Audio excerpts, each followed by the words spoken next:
Hello everyone, আমি মৌলিনা। It's মৌলিনা and Pritam চ্যানেলে তোমাদের সকলকে স্বাগত। আজ দিনটা ছিল রবিবার। রবিবার মানেই ছুটির দিন। তো আমরাও দুপুরবেলা খাওয়া দাওয়া করে কিছুক্ষণ রেস্ট নিয়ে বেরিয়ে পড়েছিলাম এখানেরই একটা পার্কে। মানে আমরা যে শহরটায় থাকি, হাইফুক সিটি, ওখানকারই একটা ছোট পার্কে। পার্কটা দেখতে ছোট হলে কি হবে, কিন্তু জায়গাটা অপূর্ব সুন্দর। তার কারণ ওই জায়গাটা হচ্ছে অ্যাকচুয়ালি একটা আইল্যান্ডের ওপরে একটা পার্ক।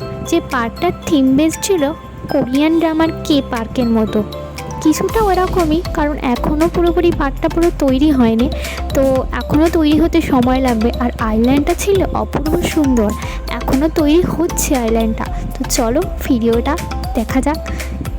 তো এই যে সামনে যে ব্রিজটা দেখতে পাচ্ছ, এই ব্রিজটা তোমরা হয়তো অনেক ভিডিওতেই দেখেছো। ব্রিজটা হুবহু দেখতে কিছুটা আমাদের কলকাতার সেকেন্ড ব্রিজের মতো। তো আমি এটাকে বরাবরই সেকেন্ড ব্রিজ বলেই ডাকি। ব্রিজটা আমার খুব সুন্দর লাগে। আর এর ওপর দিয়ে যাওয়ার সময় যে অপূর্ব নদীটা বয়ে গেছে, সেই নদীর দৃশ্যটা দেখতে আরও সুন্দর লাগে। তবে এই নদীটার নাম আমি এখনও জানি না, তো জানার পরে অন্য কোনো ভিডিওতে তোমাদের সাথে শেয়ার করবো এই নদীটার নাম কী। তো দেখতেই পাচ্ছ ওয়েদারটা কতটা সুন্দর ছিল, আর রোদ ঝলমল করছিল। তো আমাদের বাড়ি থেকে রাস্তাটা ছিল প্রায় 10 কিলোমিটারের মতো। তো আমরা যত পারি, মানে কাছাকাছি যেসব জায়গাগুলো আছে, বাইকে করে যাওয়ার চেষ্টা করি। তার কারণ এখানে সবাই বাইকে করেই বেশি পছন্দ করে যেতে। তো এই ব্রিজটা প্রচুর লং ছিল, তো ওই ব্রিজটা আমার ভীষণ ভীষণ ভালো লাগে আর যখনই যাই। আর এই দূরে যে বিল্ডিংগুলো দেখতে পাচ্ছ, এই বিল্ডিংগুলো হচ্ছে সরকারি কোনো সংস্থা। তো ওই জায়গাটা আমি একদিন গিয়েছিলাম, আমি আর প্রীতম। তো দেখলাম যে এই জায়গাটা অন্য কিছু না, তো সরকারি সংস্থা। আর এই জায়গাটা মানে দেখতে সুন্দর লাগে রাত্রেবেলা, আর কিছুই না। ভিয়েতনামের রাস্তাগুলো ভীষণই সুন্দর, তার কারণ রাস্তাগুলো প্রত্যেকটা রাস্তাই পরিষ্কার পরিচ্ছন্ন, এবং এরা এখানে বেশি গাছ পছন্দ করে। আর এখানে একটা রুলস আছে, গাছ বসাতেই হবে সবাইকে। তো সেই জন্য এখানে একটু গাছপালাটা বেশিই দেখা যায়।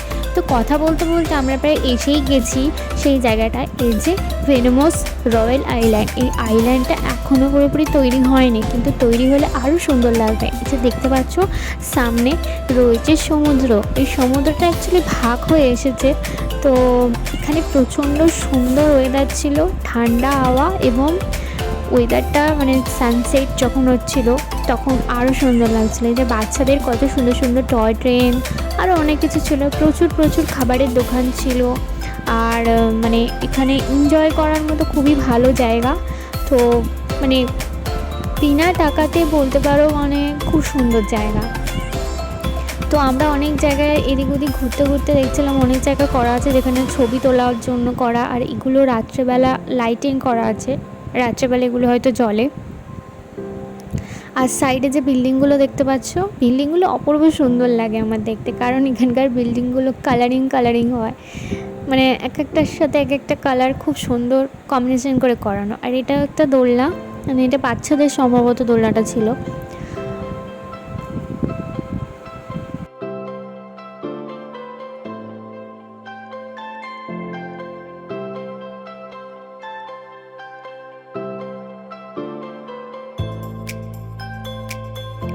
এই দোলনাটা সম্ভবত বড়দের ছিল, কারণ দেখেই আমার যা ভয় লাগছিল, তো চাপার ইচ্ছে যায়নি।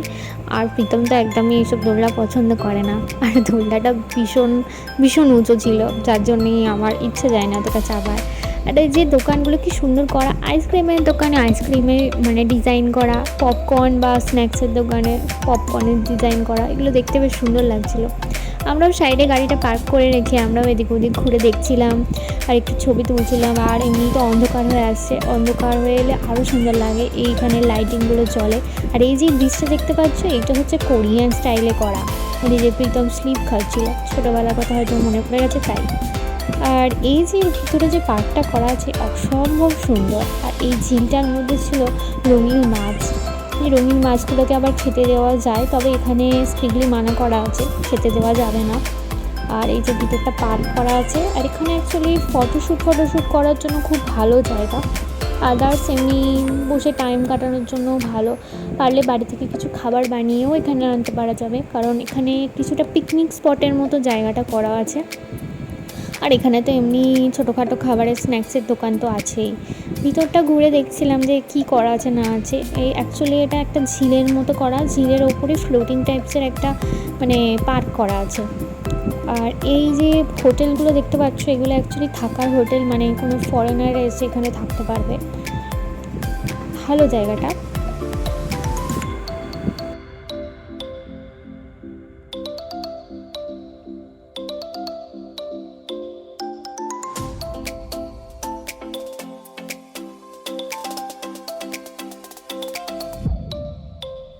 তারপরে আমরা বাইকটা নিয়ে আর একটু সামনের দিকে এগিয়ে যেতে দিলাম, দেখলাম যে কী কী আছে না আছে।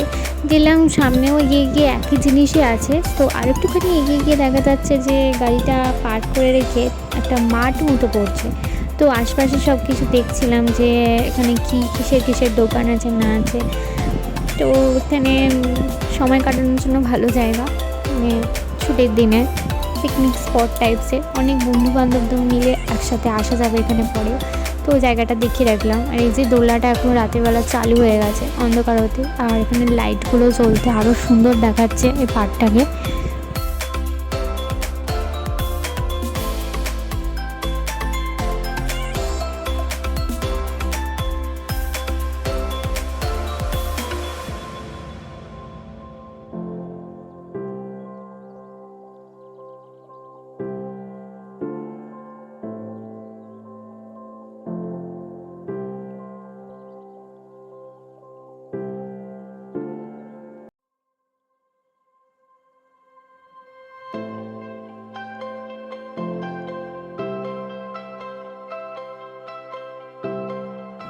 এই যে সেই মাঠ মতো যেটা করা আছে যেটা, কিন্তু এটা আমার মনে হচ্ছে কোনো একটা কিছু স্টেডিয়াম বা কিছু একটা বানাচ্ছে পরে হয়তো, এখনও পুরোপুরি তৈরি হয়নি। এই জায়গাটাও দেখছিলাম অনেকে সব পিকনিক করছে খাবার দাবার বাড়ি থেকে নিয়ে এসে। আর আশপাশে অনেক রেস্টুরেন্টও ছিল, মানে খাবারের অনেক রকমের এখানকার ভিয়েতনামিজ ফুড, সেই সব রেস্টুরেন্ট।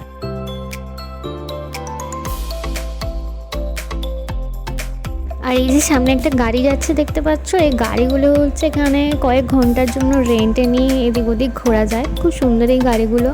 তো প্রীতম এর আগে চেপেছিল এরম ধরনের কিছু একটা গাড়ি, পরে অন্য সময় একবার চেপে দেখা হবে কোনো। আর এই সাইডে যে ডান সাইডে যে বাড়িগুলো পড়ছে, এই বাড়িগুলোর মধ্যে অনেক রকমের মানে দোকান। তারপরে একটা দেখছিলাম ভূত বাংলো আছে, মানে হয়তো এখানে কোনো আর্টিফিশিয়াল কিছু করা আছে ভূতের। তো দেখছিলাম ভূত বাংলো, পরে কোনো এক সময় এসে এটাতে ঢোকা হবে। বেশি টিকিটও না, মাত্র 80 টাকা করে টিকিট। তো পরে কোনো সময় আসা হবে। তো এবারে বাড়ি ফিরছি, একই রাস্তা দিয়ে বাড়ি ফিরবো। তো আশপাশে আসার সময় যখন দেখেছিলাম, মানে দিনের আলোতে এসেছিলাম, আর যাওয়ার সময় এত সুন্দর লাইটিংয়ের মধ্যে দিয়ে যাচ্ছি, বেশ ভালো লাগছে জায়গাটা। মনে হচ্ছে যেন এখানেই একটা অ্যাপার্টমেন্ট নিয়ে থাকি। তো এগুলো রেন্টে নেওয়া যায়, তো এখানে নিশ্চয়ই রেন্টে এগুলো নেওয়া যাবে, আমি ঠিক জানি না। তো বাদিকে সমুদ্র আর ডান সাইডে এত সুন্দর একটা জায়গা। তো এই জায়গাটা পুরোপুরি যখন তৈরি হবে আবারও একবার আসবো। আর যেতে যেতে এখানে একটা মলও তৈরি হচ্ছে দেখলাম। আর আমরা যে জায়গাটা থাকি সেখানে তো অ্যাওয়ার্ড মল আছে। আর এখানেও দেখছিলাম ওরকমই একটা বড় মল তৈরি হচ্ছে, মানে নিশ্চয়ই মলটার মধ্যে সব ধরনেরই ব্যবস্থা থাকবে। এই যে কে পার্কের কোরিয়ান থিমে এই পার্কটা, বেশ ভালো লাগলো, সময়টা কেটেও গেল অনেকক্ষণ। তো এবার বাড়ি ফেরা যাক।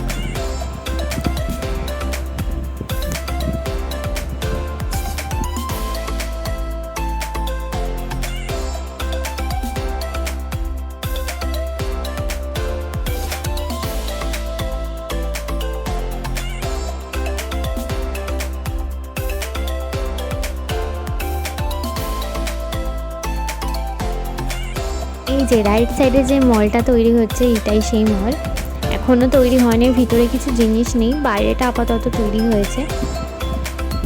তো এখানে এটা হচ্ছে সবচেয়ে বড় মল হয়তো হতে পারে পরে। তো ভালো লাগলো। আর এটা হচ্ছে এন্ট্রি গেট, ফেনমোস রয়্যাল আইল্যান্ড। আইল্যান্ডটা ভীষণই ভালো। এবারে বাড়ি ফিরছি আমরা দুজনে, অনেকটা রাত হয়ে গেছিলো। এবার বাড়ি চলে যাচ্ছি, বাড়ি গিয়ে এবার খাওয়া দাওয়া করবো।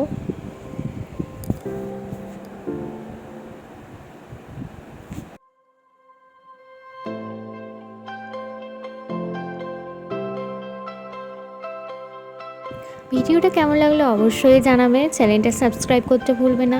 দেখা হচ্ছে পরবর্তী অন্য কোনো ভিডিওয়ে, ততক্ষণের জন্য tata, bye bye, take care.